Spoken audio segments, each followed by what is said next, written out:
This is not a drill, and this is not a headline you were ever supposed to see. While the world was distracted by the endless noise of the 24-hour news cycle, the impossible happened. Reports are flooding in from the 49th parallel that the longest undefended border in the world has effectively turned into a wall. American citizens, business travelers, and families are currently being turned away at major crossings from Windsor to Surrey. The blue passport, once the ultimate golden ticket of global mobility, has just hit a concrete barrier. Canada has effectively suspended the routine processing of U.S. passport holders, and the implications are catastrophic. The silence from the mainstream media is deafening, but the data on the ground tells a different story. This is a geopolitical earthquake that is rattling the very foundation of the North American alliance. You were told the relationship between these two giants was unbreakable, a special relationship forged in steel and shared history. That narrative just died at the border.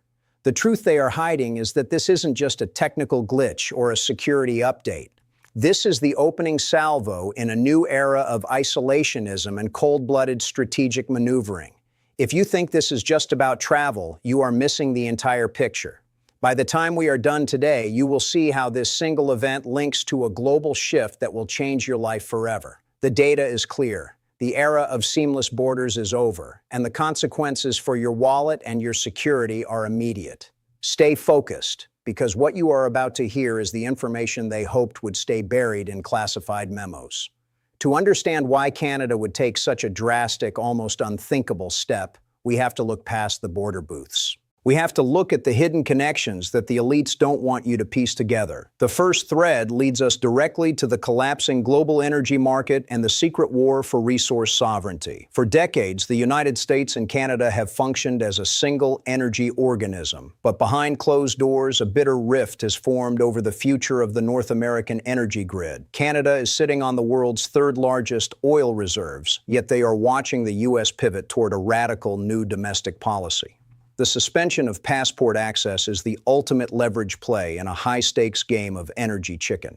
If Canada cannot guarantee its economic future through pipelines and trade, they will weaponize the one thing the U.S. takes for granted: access. But there is a second, even more chilling connection involving the Arctic. The Northern Front is no longer a theoretical battlefield. It is an active zone of contention. Recent intelligence suggests that non-NATO vessels have been detected in Canadian waters with increasing frequency.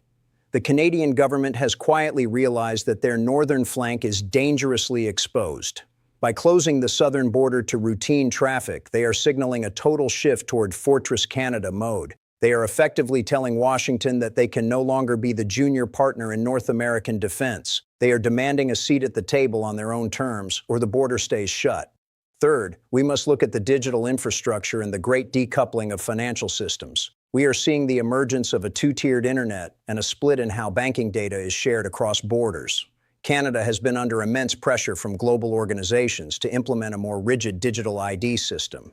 The U.S. has resisted certain aspects of this synchronization, leading to a massive data black hole. The border closure is a physical manifestation of a digital divorce that has been brewing for months. When the systems can't talk to each other, the people can't move. The truth is, your passport is only as good as the database it's connected to. And right now, that connection has been severed by a deliberate act of policy. This isn't just about security. It's about who owns your identity and who controls your movement. The hidden reality is that the U.S. and Canada are no longer reading from the same script. One is moving toward a highly regulated, digitally tracked future, while the other is struggling with internal fragmentation. The collision of these two different paths has resulted in the chaos we are seeing at the border today. This changes everything you thought you knew about the stability of the Western world. If the most peaceful border on Earth can vanish in 60 seconds, nowhere is safe. Now, we have to talk about the power players, the architects of this chaos who are pulling the strings from the shadows. This isn't just the work of a few border guards following orders. This comes from the very top. The Pentagon is currently in a state of high alert, not because of a foreign invasion, but because of a domestic logistics collapse.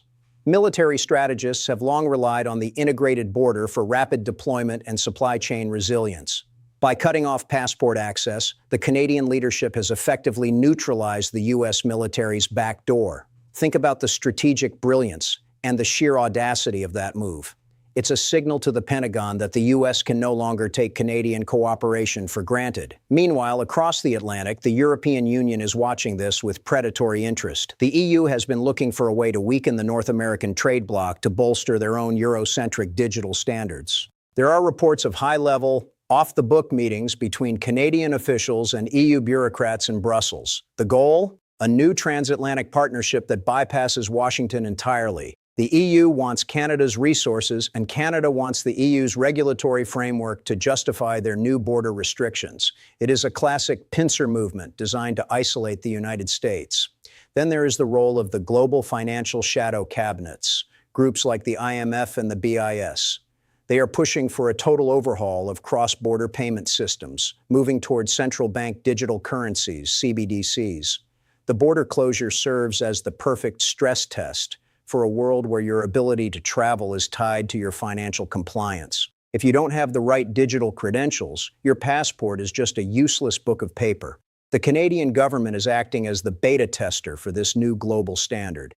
They are willing to strand thousands of Americans to prove that the old system of physical borders is obsolete.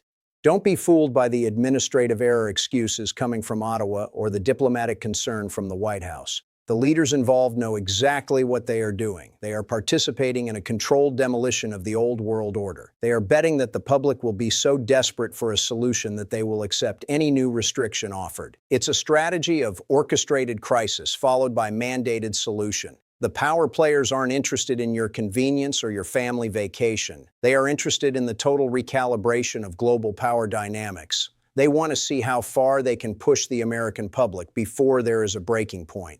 And right now, the border is the front line of that experiment.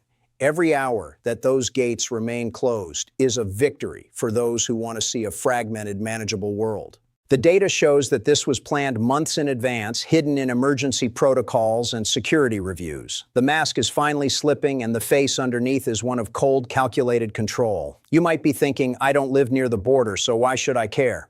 The answer lies in your wallet. And the economic fallout is going to be swifter than you can imagine. The U.S. and Canada share the largest bilateral trade relationship in human history. Over $2.5 billion in goods and services cross that border every single day. When you stop the people, you stop the process. The just-in-time supply chain that keeps your grocery store shelves full is now in a state of cardiac arrest. Canada is the primary supplier of energy, timber, and automotive parts to the American Midwest and Northeast. If those trucks can't move because the driver's passports aren't being recognized, the prices you pay will skyrocket.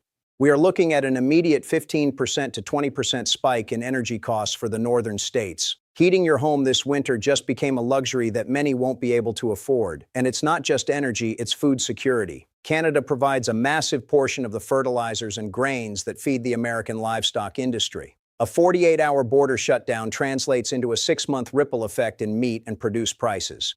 The data is clear. Your cost of living is directly tied to the permeability of that border, but there is a deeper, more personal economic hit coming. The value of the U.S. dollar is intrinsically linked to the stability of North American trade. As the news of the border suspension spreads, international currency markets are already reacting. We are seeing a flight to hard assets as investors realize the North American security umbrella is leaking. If you have your savings in a standard bank account, you are watching your purchasing power evaporate in real time. The border closure is a sell signal to the rest of the world. It tells global investors that the world's most stable economic zone is no longer stable.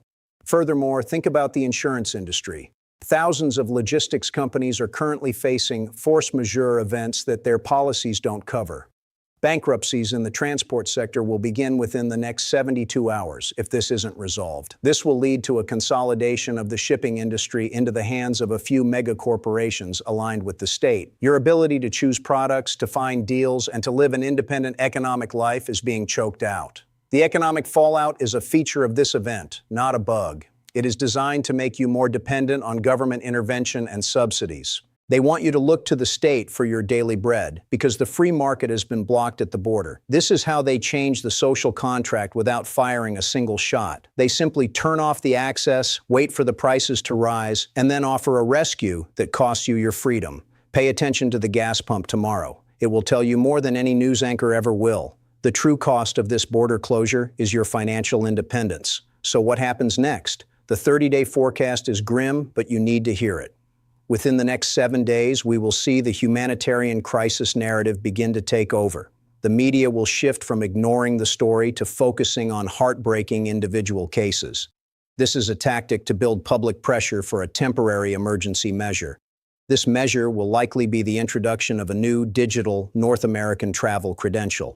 They will tell you it's for your safety to streamline the process and prevent future glitches. But in reality, it will be the first step toward a mandatory digital ID for all cross-border movement. By day 14, the economic pressure will become unbearable for small businesses. We will see the first major bailout packages announced for the automotive and energy sectors. These bailouts will come with green strings attached, further dismantling the traditional energy grid. The government will use the crisis they created to force an agenda they couldn't pass through regular channels. By day 21, expect a joint security declaration between Ottawa and Washington. This will likely involve the deployment of advanced surveillance technology along the entire length of the border. The undefended border will become the most monitored strip of land on the planet. Drones, AI-powered sensors, and facial recognition will become the new normal. They will claim this is necessary to prevent foreign actors from exploiting the current instability. By day 30, the passport access issue will be resolved, but at a massive cost. You will have your access back, but only if you agree to the new digital terms of service. The 49th parallel will have been transformed into a digital iron curtain.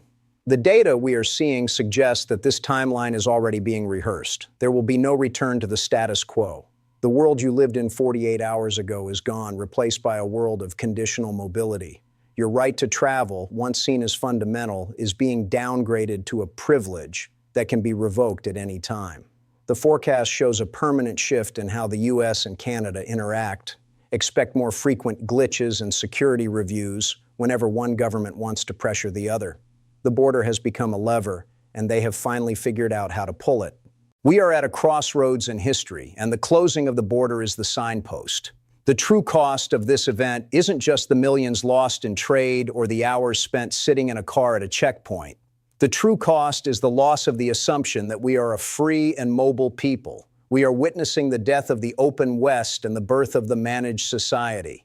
The truth they are hiding is that they don't want you to be able to leave. They want a world of silos, where every movement is tracked, every transaction is logged, and every border is a barrier. The data is clear, the players are in position, and the trap has been sprung. This changes everything because it proves that the special relationship was always a fragile illusion. When things get tough, the gates go down, and you are on your own. This is the reality of the new geopolitics. It is cold, it is calculated, and it is here. You have to ask yourself, if they can do this to the most peaceful border in the world, what else are they capable of? How long before the glitch happens at your local bank or your local grocery store? The time to prepare for a world of closed doors is now. The information is right in front of you if you are brave enough to look at it. Don't wait for the mainstream media to give you permission to be concerned. By then, the new normal will be firmly in place. So, here is the question that should keep you up tonight. If your passport no longer guarantees your movement, who really owns your life? Let me know your thoughts in the comments. Are you seeing the effects of this yet?